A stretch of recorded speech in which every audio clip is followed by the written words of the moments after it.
ஆகையால் ஆபிரகாமை மீட்டு கொண்ட கர்த்தர் யாக்கோபின் வம்சத்தை குறித்து, இனி யாக்கோபு வெட்கப்படுவதில்லை, இனி அவன் முகம் செத்து போவதும் இல்லை என்று எழுதப்பட்டிருக்கிற தீர்க்க தரிசனமான வார்த்தைக்காக எங்கள் தேவாதி தேவனுக்கு கொடான கொடி ஸ்தோத்திரங்கள் உண்டாகட்டும். உம்மை உறுதியாக பின்பற்றுகிற உங்கள் பிள்ளைகள் ஒரு நாளும் ஒரு காரியத்திலும் வெட்கப்பட்டு போகாதபடிக்கு எங்கள் தேவன் ஜெயம் கொடுப்பீராக. ஜெயம் கொடுக்கிறதற்காக ஸ்தோத்திரம்.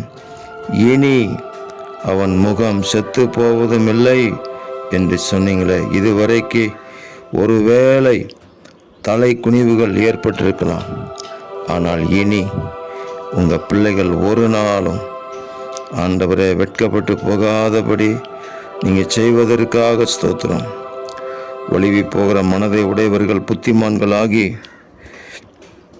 முறுமுறுக்கிறவர்கள் உபதேசம் கற்றுக்கொள்வார்கள் என்று சொல்லப்பட்ட வார்த்தையின்படி நாங்கள் புத்திமான்களாகி உபதேசத்தை கற்றுக்கொண்டு ஜெயம் பெற்று வாழ கிருபை தாருங்க. இரட்சகர் இயேசுவின் நாமத்தில் ஜெபிக்கிறோம் பிதாவே. ஆமேன், ஆமேன், ஆமேன்.